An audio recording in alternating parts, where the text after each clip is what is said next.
think of Reckless, think of EU. They're happy to run the Tristana. It's our first Tristana in a long while, and that to me is the only big risk from SK Telecom T1. Yeah. See whether it is going to work out, though, for SKT. Ladies and gentlemen, game number 1 for playoff round 1. SKT versus KT Rolster. Let's get into it.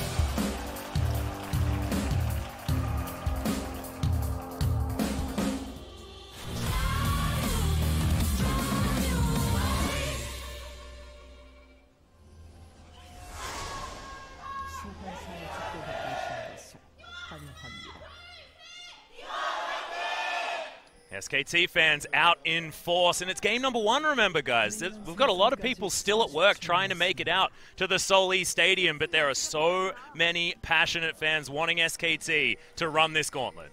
Absolutely, and the crowd will be just through the chains if we go to 4 or 5 games. Which honestly seems very likely, Atlas. I'd be very surprised to see a 3-0 either way. KT Rolster, the more likely to 3-0, but I'm saying maybe 10 or 20%. I think a lot of people think 4 or 5 games here. For SKT to 3-0 would be such a departure from their struggling regular season where they ended up 23 wins, 23 losses, a 0-game score.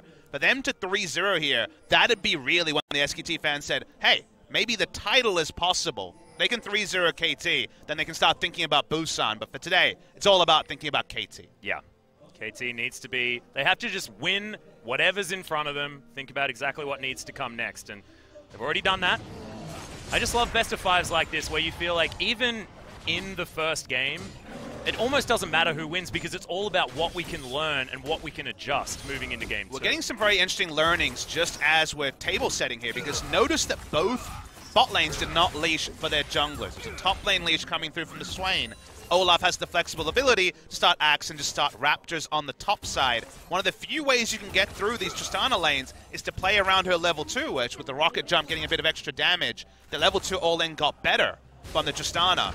But the way to get the level 2 is to rush to lane first, deny a leash. KT aware of that, also rushing to lane. And notice Deft's keystone here. He's gone press the attack, not the fleet footwork. Has been very common, even after the nerf to fleet footwork. They're very much looking to punish the bot lane for going for the Tristana. Yeah, wanting to make sure that they've got as much power early, and I like that. If you're a KT fan, you know that if KT's going to win, they're often going to come out with a lot of pressure at the start of the game.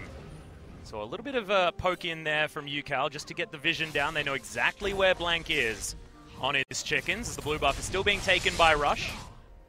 Very late reintroduction to the Jarvan the 4th to the LCK pool. Still big in China especially, but with so many nerfs towards Blank's jungle pool, he had to go somewhere. UCal invading anyway, but will not be able to get there in time to steal away any Raptors.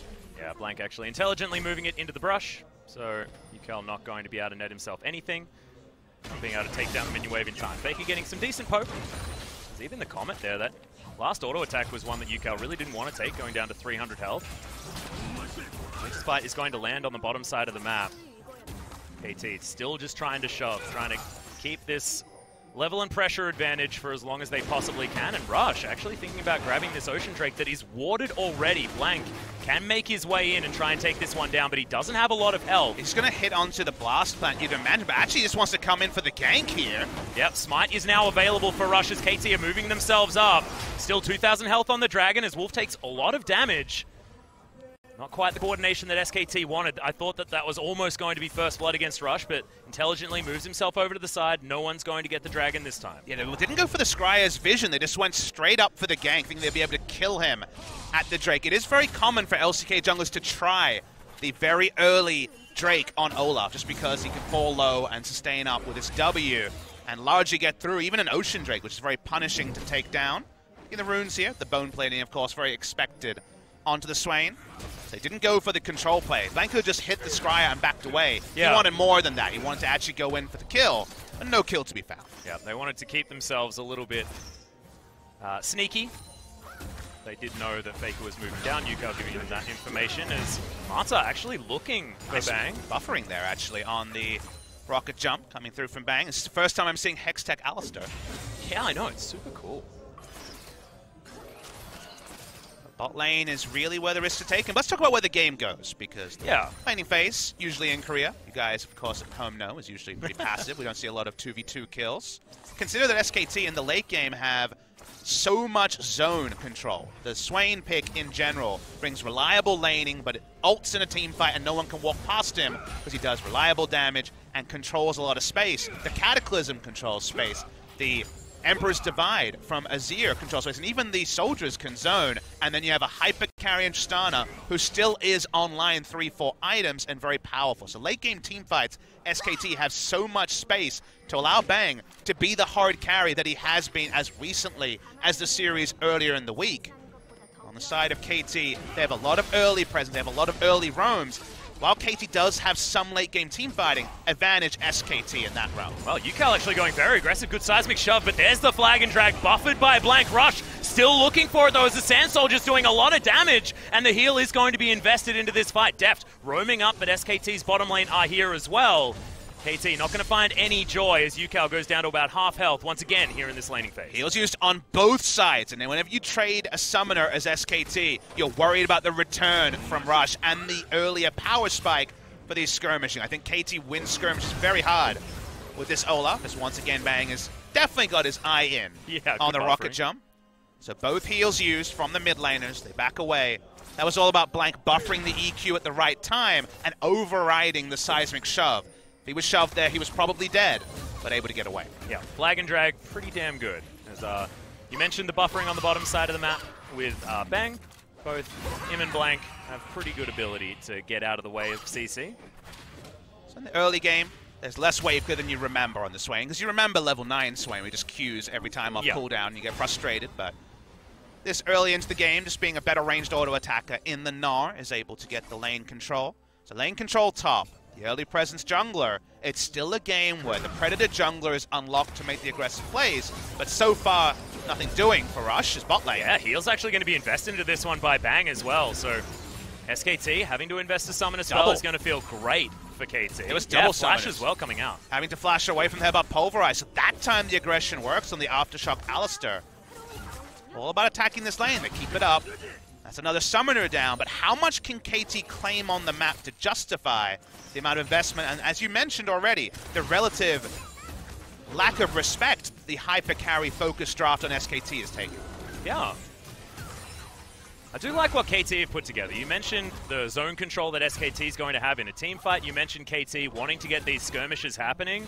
I feel like it really does help them out as the face check does come in from Wolf. Unbreakable's going to help him out, but Headbutt is going to move him well out of position. Blade Caller not going to be able to get the stunners. There's the Ignite going down. Remember, 8.6 does a little bit more damage, and Deft has to invest the heal to try and get out of the way.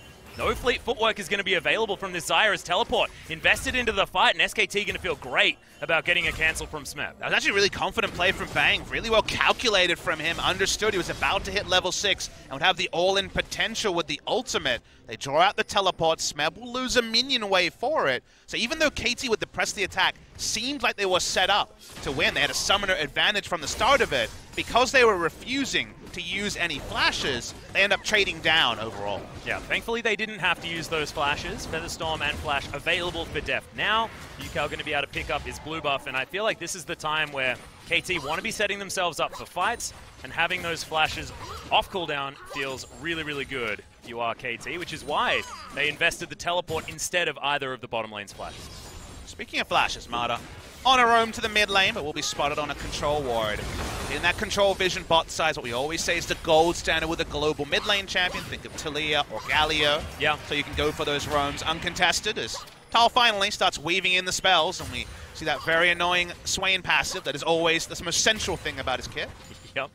Throwing that Sith Lightning across the minion wave as well, like you were mentioning before, is able to start getting the shove towards this top side. Smeb is going to be able to grab that Mega Gnar, clear things out. He still has about a wave ahead of Tal, especially after he picks up these next few minions that are left over.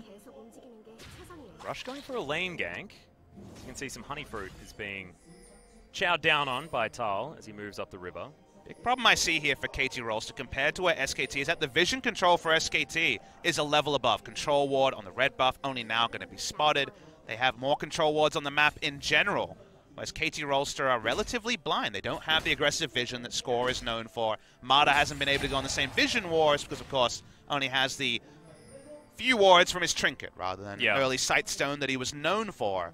So for now, it feels like SKT have been able to find safety through warding and also taking pretty smart trades in laning phase. So the Tristana that we mentioned could and should be punished with a draft like this from KT, but now is getting through pretty unscathed. Well, Faker's going to invest the E in order to get himself out of there, shift some sands to get towards his Raptor camp, and Yukal's going to be able to take down this control ward. Now that vision that you were talking about earlier is certainly there as Deft. He's going to get closed on. Bang, not going to take any damage from that root caller there at all. Headbutt Pulve comes in, but Bang's going to be able to get himself out, and there is a blank waiting in the wings. It's so awesome watching the 2v2 trades, knowing that both teams have people ready to react. We can see the Talia in position for the Weaver's Wall. We see Blank. They're closer for the gank, but both of them know that there's incomplete information. And that's why, for now, things are pretty quiet. As KT on the roam again. Yeah, once again, the Flag and Drag's going to be invested. Blank gets himself into a different position as Wolf gets himself out. Has to use the flash, though, as now Rush can't stay in here. Yukal immediately takes down the wall, and they want to find Bang. Rocket Jump going to be used. We knew that he could get out if he wanted to, despite not having the flash. It's all about losing the minimum for SKT. We talk about this very often in Korean games where the enemy team knows they've picked the scaling comp, knows they have the late game going. So how much is the minimum? How much can you sacrifice mid lane? Oh, good flash gets Yukal out of the way, and Seismic Shove moves Faker back in. Rush is going to get down here as Wolf has to teleport in the flash in, but it's not enough from Rush. Does get the flash out of Faker, though. Damage calculation a little bit off there. Aren't able to pick up the first blood. Blank still in the bot lane. KT, no. This is their time to turn on. But if SKT keep answering them and getting global gold into the game, if it reads 45,000, 45,000, 50,000, 50,000, there's 100,000 gold in the game, then SKT's comp is going to be ready to roll. Yeah, feels absolutely fantastic, but getting the flash trade onto Faker, you have to think that Rush is going to be okay with it, because then gets himself an undertow, and he's going to be feeling great. There's the Nara into the wall. Dahl has to actually use the flash to get out of the way very early, as Demonic Ascension also invested into this fight. Now Smeb feeling much better in this matchup. Rush hits 2 lanes within 30 seconds. The flashes are down. Again, KT Rolster will have control in those lanes, but what it means is always undefined. Can KT actually find an objective? They would love to crash the bot lane turret, start roaming with the Alistair. May not be Thresh, but it has the same impact when it can hit the map. But for now, turret HP hasn't been able to fall low enough. They haven't been denying CS. Tristana is actually up in CS because they've been pushing. But from the pushing, they haven't stolen away buffs. They haven't killed turrets. When those turrets start to roll down, that's when KT really reach the ascendancy. But for now, it's about what's there for KT, but not what's been claimed by KT. Well, now Faker is actually pushing in the mid lane. Rush will be able to grab this red buff and potentially move over there if he wants to, unless these camps need to be cleared out. Completely even, though, is the jungle camp numbers. Blank also on the prowl around that mid lane, mirroring each other on either side of the map. As Rush gets himself over there, it might be the dragon that both of these teams are looking for, as Rush is going to be harassed out with some sand soldiers. Disregard it as Yukal pushes in the wave and stops Faker from just free autoing his jungler. Another headbutt pole comes in from Mata, looking for some stuns now. There is the rocket jump, gets Bang out of the way, actually nullifies the stun from Mata towards the end as Blank just going to cop one auto attack. Yeah, it was a Predator auto. Boosting it in there, yeah. Predator was popped, so that's a cooldown that's now down. KT trying to get control. They have a lot of control in the mid lane, walking up to Faker. Yeah, remember, no flashes. Yukal does take a turret shot, but very even on the health bars, and Faker didn't want to do it. Oh, Ragnarok was invested as well, but Rush couldn't find the undertow.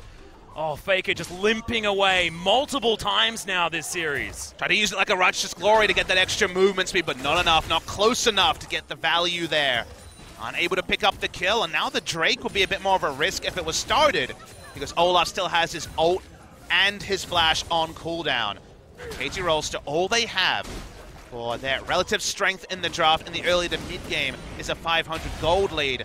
Won't be good enough for their calculations, as ult is available for Swain. Probably gonna have to pop it. Another Nara into the wall as the Demonic Ascension, like you say, comes out once again. Smeb just trying to make sure the pressure is on to Tal, meaning that if Rush is actually in the area, if a dive is possible, they'll go for it. Remember, half the cooldown on that flash still there. A lot of respect now going to have to come out from the new top lane of SKT. In the early game, such a long cooldown on that Demonic Ascension at level 1 that if you can force it out as Smeb, you feel so happy because you win the trades pretty hard in mini Nara form. Just continues to push, continues to get pressure. A lot of standing gold on this map for KT to pick up. That's not going to really be felt in the 80 carry items. Bang keeps up his good form. He's up 10 CS in the lane. Working on his first item here is SKT against the run of play, looking to sneak a Drake. Yeah, Marta actually pokes his head in. Blank's going to have to flag and drag his way out. Doesn't want to take too much damage from that one. With only a Cinderhulk, can't really sit there and take the abuse that the Ocean Drake can bring out. Smeb continues to hard shove this way. We'll see whether Tyle's going to use the teleport, and he does. So not going to be able to get himself around, and KT with teleport advantage feels like a scary thing to deal with here in this game, as Vision of Empire not going to find the target at all. Not even going to be able to get the force pull. This game one is such a big test for Tal in particular. He didn't get the counter pick. He didn't get a blind pick that basically cannot be answered by a conventional top laner in the Cassio, where, well, you can take a less bad matchup, but it's still Cassio top. You're going to lose the 1v1s. Gnar is a very comfortable pick. Smeb is a much more experienced top laner. If Tal can get through this game unscathed, that is a really big vote of confidence, because he's definitely going to be tested again and again in this best of 5. Yeah. Smeb actually losing out on that trade quite heavily. He doesn't quite have the items that Tal has picked up. Goes back, gets a book and a stick, and he's going to be feeling pretty good. No ball again. That's why Smeb teleported in after the Drake would already be dead. KT rolls to unlocking the Alistair to roam. It's so important for their mid-game, and it should happen here. Yep, 4 members on the bottom side. Yukal is going to head back home. Doesn't have the Weaver's Wall to close distance. He's actually going to hop over. There are a lot of pings onto Yukal. Got wards surrounding him as well. But there is the first turret going down, like you say, on the bottom side of the map, and we're close to a 3,000 gold lead for KT Rolster in the early game. We already mentioned that first turret win rate is going to be right up there for the best teams, and KT and Kingzone, of course, are 1 and 2. It's all about bot lane turret when you have a Thresh or an Alistair who can hit the map, and also will get them the deep vision. They weren't able to get Atlas because they were able to have very shallow vision with all the turrets being up for the first 17 minutes. Not many teams in the LCK would sack the top lane turret that seemed free to push down and risk a teleport behind the Drake. But with teleport advantage, that's the choice KT made, and it gets them the bot lane turret and the potential to roam around and speed up this game before the Tristana is truly online. Yeah, it just shows that Smeb pretty happy to be in the laning phase against Tal here as well. Not really feeling too much pressure, as Marta going to move the minion wave away so that Def can pick up as many of these as possible. Has himself the Zeal and the Essence Reaver, so feeling like he's in a good spot here in the early game. But Bang as well, BF Sword, close to the Static Shiv or the Rapid Fire Cannon, depending on what he wants to pick up first. Based on the changes to both of those items, have a feeling the Shiv is still going to be coming in though. Again, now it's largely about, we have Predator Jungler, we have the Weaver's Wall, and Moby Boots Alistair's hitting the Rift, no longer stuck in a 2v2. How can KT keep the pace of the game higher? Because while Tristana's got good items, she really now needs 3.5 items. 3 items minimum to be even in any way relevant. Before, at 3 items, she was basically a god. Now, before 3 items, she's super weak with the lower range as well to cascade everything. So there's the Weaver's Wall we mentioned. It's going to be shorted. Yep. Unbreakable's going to be there from Wolf as KT actually setting themselves up, but going to be spotted. All they care about is the turret, so the fact they can't get a turret dive is just fine. Yep. You can see Vision of Empire not exactly great for clearing out the waves, even though Tal can do it from a very long way away. And that's going to be the second outer turret taken for KT. The money snowball is still there. 3.5 thousand gold. We have to remember to caveat it, though. We've spoken about KT's prowess in the late game. 3,500 gold doesn't mean the job is done for KT. They need to keep this pressure rolling. It's definitely not. It's not a mid lane karma draft like KSV, but it's just outclassed by what SKT have in the late game. And KT got the invade. The moment they saw Tristana, they understood that this was a game where you doubled down around the mid game. If you get the first Baron, it may not be the full power Barons, but there still is a lot of ability to close with early Baron buffs. Baron hits the Rift in 5 seconds. SKT are still waiting for items. They want a second item onto Tal. They want a Zhonya's onto Tal as well to be able to control space. So for now, KT trade up. Like how they're playing, but every time they're halted, every time the game stays at this pace, it's good stuff for SKT. Yeah, and I'm glad you brought up the Baron here as well, because I feel like with all Xayah comps, you have to talk about sieging and possibilities there, because she doesn't have the highest range. So getting in those siege scenarios really does require you to have these powered up siege minions to try and get down these turrets. And remember, double AP on the side of SKT, as the Swain is an AP champion, even if he's an off tank. He's going to have a lot of trouble dealing with the Baroned up minions. The Banon minion, if that does come in, I imagine that will be the finish here for Mata quite early, is another thing that SKT don't answer very well. You could tell from his recent champion pool and in solo queue, Tal has almost exclusively been playing mages, apart from the Gangplank that he also does visit situationally. So Banner of Command value was always likely to be high against SKT. Yeah. Well, Def goes back, does have himself his Ninja Tabi, his KT. Feeling okay about clearing out some vision pretty deep. They need to keep this up, try and suffocate SKT. Faker grabs himself a blue buff. Now, a bit of damage actually is Def possibly caught out of position. Featherstorm is going to be invested, but huge Pulverize comes in from Mata. Going to be answered here by Wolf, but Mata should be outside of positioning, not going to be able to get out of this one as Tal. The Demonic Ascension's going to be available. So much damage from the Swain, and he picks up the kill onto Rush. The kills are now equalized, and SKT just move up the mid lane. Yukao may actually fall down as Blank so aggressive with the rocket jump. Deft still getting some damage in there. Double heals come out from KT, and that's going to be a dead Yukao. SKT turning it on post 21 minutes. KT thought it was 2 skirmishes, but it ended up just being a failed attempt at a team fight. SKT didn't have to use much, and Faker keeps up everything, including the Emperor's Divide, and they should get a free Baron. Yeah, Faker at full health means that he can try and stave off KT over here. Just not a chance for them to get in. It's going to be smoked by Blank. And the first Baron, we were talking about it being important for KT, it now just gets gifted to SKT as Faker. So much damage. Smeb has to hop away. Deft has to limp away from this fight, and it might be the delayed ace to come in from SKT. There it is! The Birdman himself picks up the kill onto the Xayah. Smeb, one auto attack away from dead as he gets the Mega Gnar, gnars them all away, and he's buying some time. Has a blast cone to get himself over, and now the teleport to come in. Is he going to get out? Oh, he does! He does it! Oh, Smeb.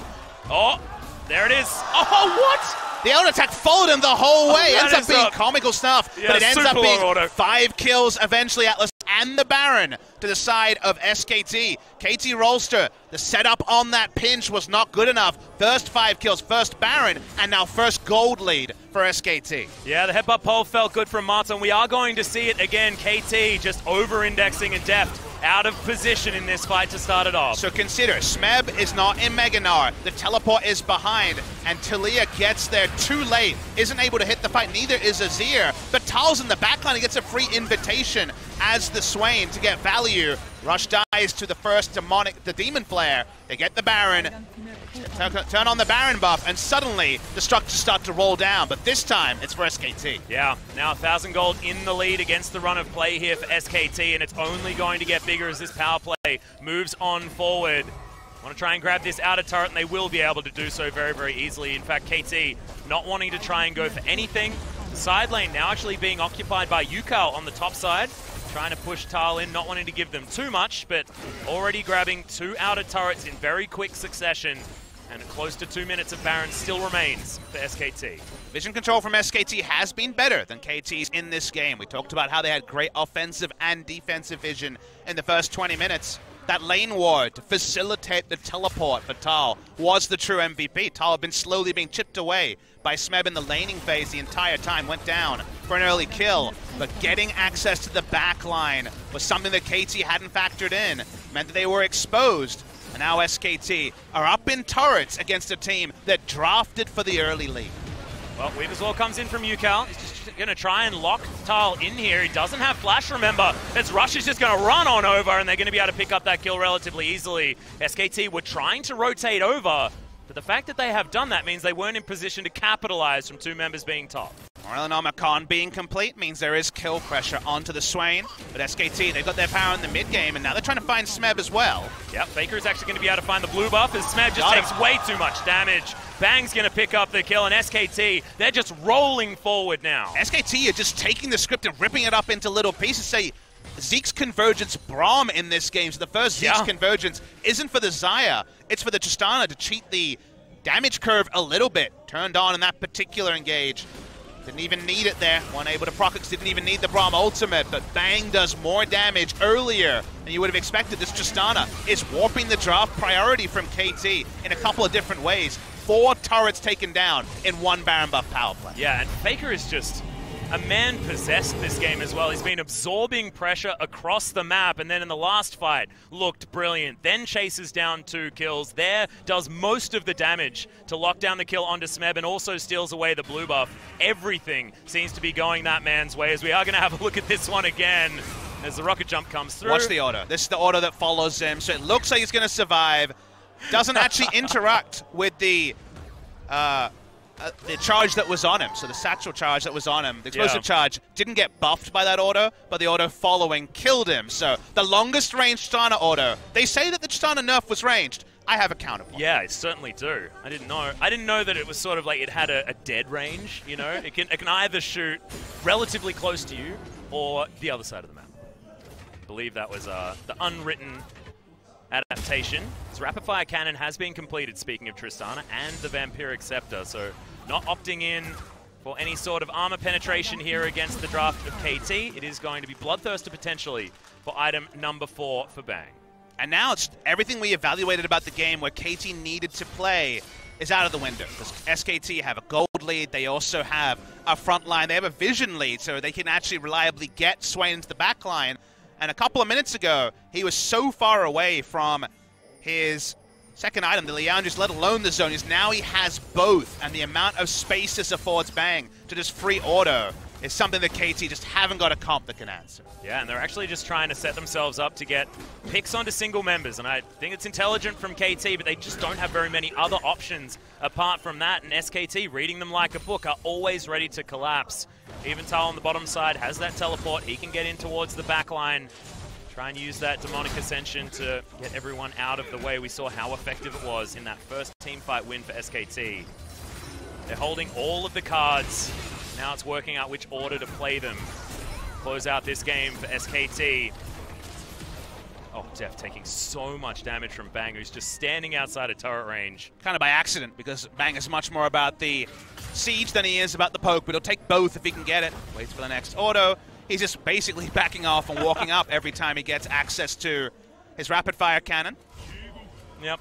He's just chilling. Not scared at all. As the rest of his team hanging around, was just trying to be juicy bait, but he'll take the turret if it's there in front of him, and now 6,000 gold is going to be the approximate lead for SKT.